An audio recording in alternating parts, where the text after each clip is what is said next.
le lundi 8 mars, c'est la journée des droits des femmes. Et c'est une journée importante parce qu'elle permet de faire le point sur toutes les discriminations et les inégalités dont sont victimes encore les femmes en 2021. Alors ça commence, une des premières inégalités, c'est l'inégalité salariale et professionnelle, puisqu'il y a un écart de 26% de salaire entre les femmes et les hommes. Donc les hommes sont à niveau égal, à poste égal, sont payés plus que les femmes. En termes de contrat aussi. En termes de contrat, les femmes ont souvent les contrats les plus précaires. Donc c'est des contrats à mi-temps, à temps partiel. Donc elles se retrouvent souvent en dessous du seuil de pauvreté. Et le pourcentage de femmes qui se retrouvent sous ce seuil de pauvreté est beaucoup plus élevé que le pourcentage d'hommes.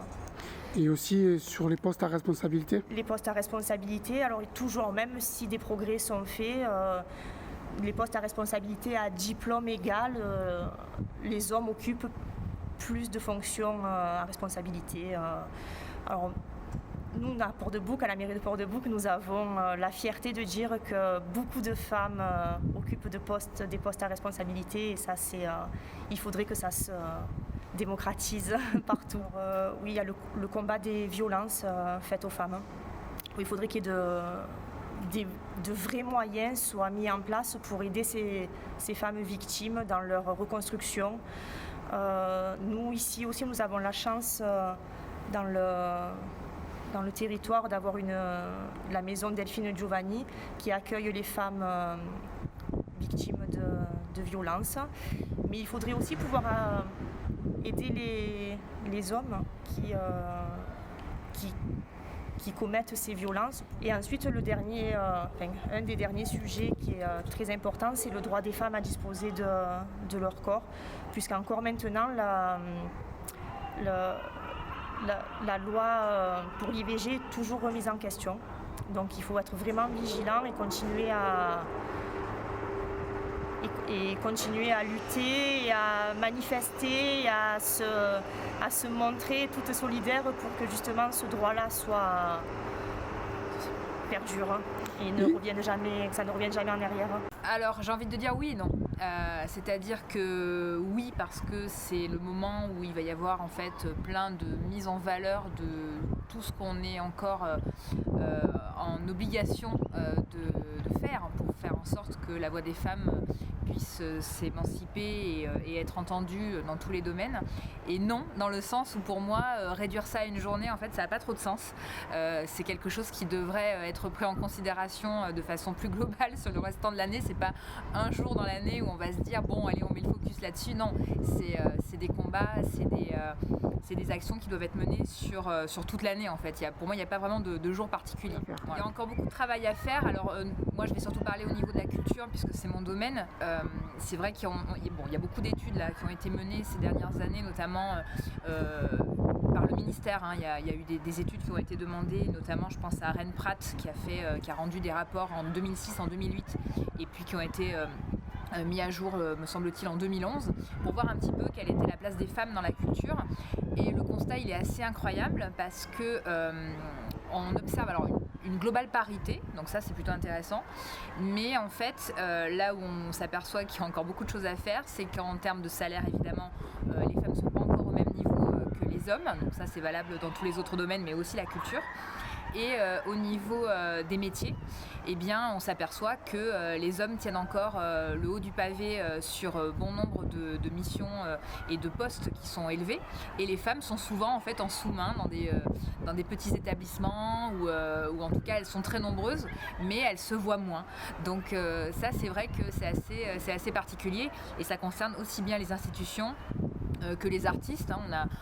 On a quelques noms de femmes artistes en tête évidemment, je pense à Louise Bourgeois, Niki de Saint-Phal, etc. Mais déjà c'est un petit peu ancien, on en a moins je dirais même aujourd'hui paradoxalement qui font parler d'elles. Il y en a mais un peu moins et c'est vrai qu'on a une pléthore d'artistes masculins dont on parle, donc enfin voilà, c'est pour dire que ça se passe dans tous les milieux. Là je parle des arts visuels mais c'est aussi le cas dans le spectacle vivant, dans le cinéma, dans la littérature, etc. Alors c'est difficile, je pense pas avoir la réponse. On a beaucoup de chercheurs qui s'intéressent à ces questions-là. Comment on pourrait faire? Déjà, peut-être faire en sorte que ces études qui ont été menées soient peut-être un peu plus connues, qu'on en parle un petit peu plus, justement pas durant le temps d'une journée, mais plus régulièrement dans l'année, parce que c'est des vraies questions. Qui est aussi, j'imagine, déjà vous parlez des salaires, mais une harmonisation de fait salariale qui pour moi ne fait même pas débat en fait. Je ne sais même pas pourquoi en 2021 on en parle encore, qui ferait que déjà financièrement les femmes et les hommes pourraient être mis sur le même plan d'égalité. Donc ça c'est l'aspect financier. Et puis après pour l'aspect vraiment on va dire être humain en fait, je pense qu'il y a encore énormément de choses à faire dans plein de domaines. Je ne pense pas avoir la réponse, mais en tout cas faire en sorte qu'on ne s'en tienne pas effectivement à une seule journée, mais qu'on soit sur des réflexions qui soient sur toute l'année et tout le temps, dans tous les domaines, dans tous les milieux. Voilà. C'est sûr qu'il faut absolument le valoriser, le présenter. D'ailleurs, merci de me donner un peu la parole à ce moment-là aussi. Nous, je sais qu'on a toujours à ce moment-là pour nous, c'est hyper important de faire en sorte qu'à ce moment de l'année, on ait des choses à faire, à dire autour des femmes. Là, par exemple, on va accueillir une conférencière qui est chercheuse à l'université sur le romantisme au 19e siècle. Alors, c'est pas forcément un sujet qui est directement lié à la question féminine, mais c'est un métier. Et souvent, moi qui ai fréquenté pas mal de ces milieux, des chercheurs de l'université, on a souvent, encore une fois, aussi des hommes qui sont à la tête de tout ça. Donc valoriser ne serait-ce que des métiers qui sont évidemment assurés par des femmes, c'est important. Mais ça doit, en l'occurrence, effectivement pas se réduire à un seul jour. Nous, en tout cas, évidemment, on est très contents que ça puisse se faire et on l'encourage tous les ans, mais c'est un combat de chaque jour.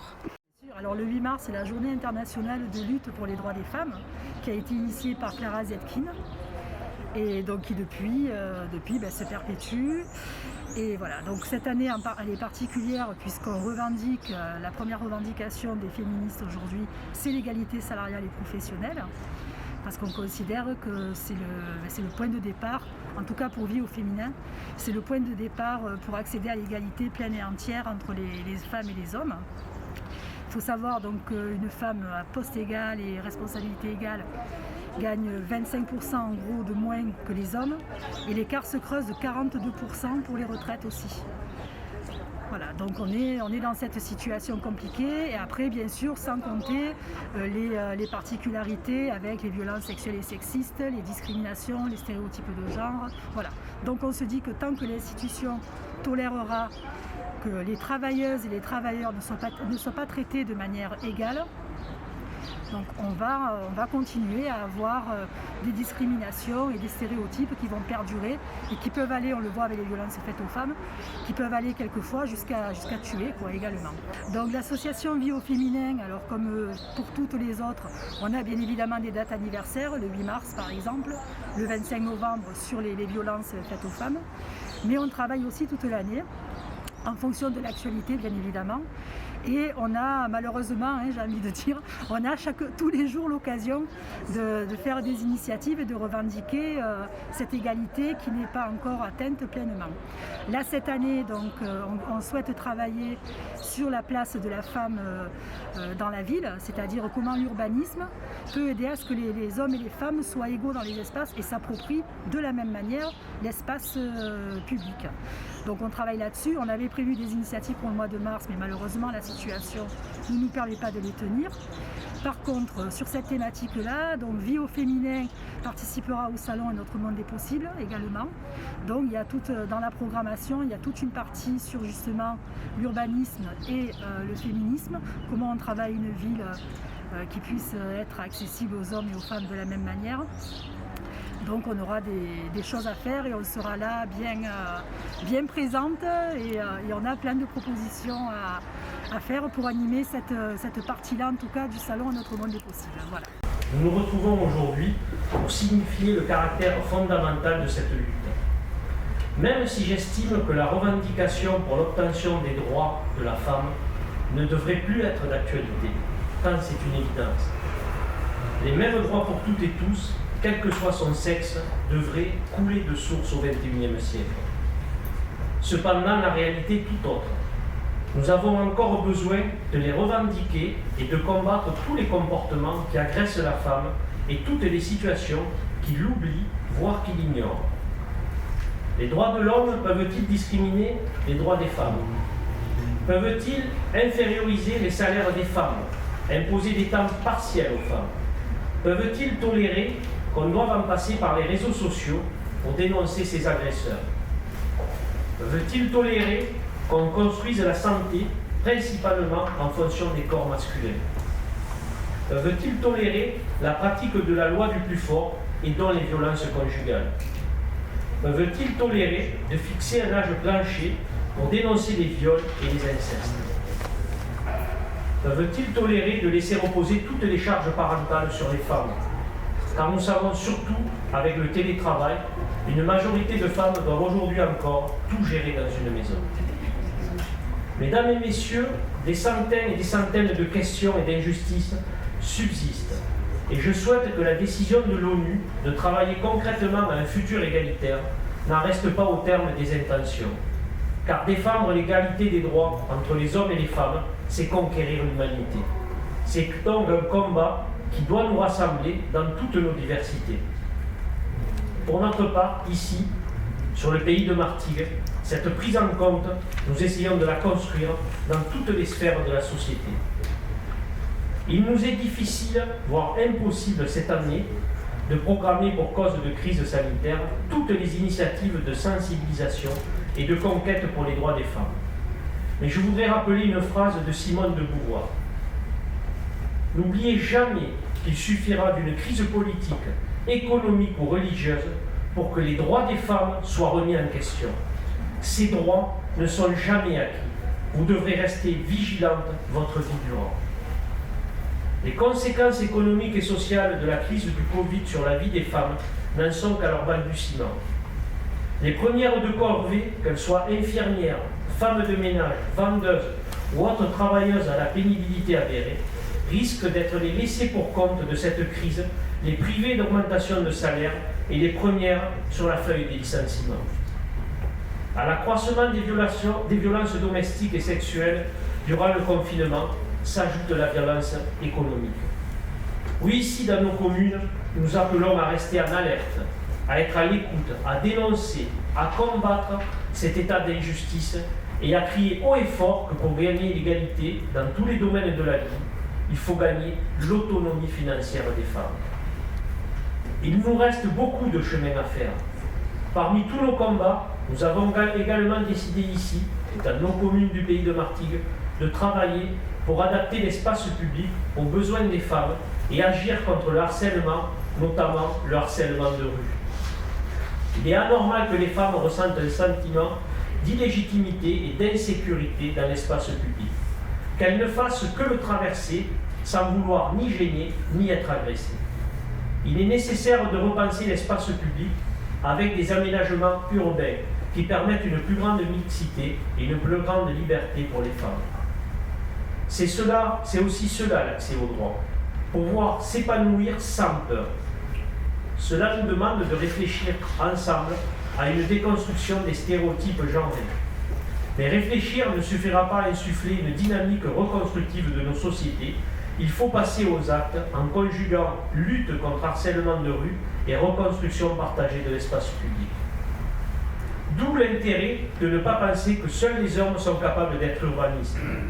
Une urbaniste sera certainement plus à même de penser cette mixité de l'espace urbain.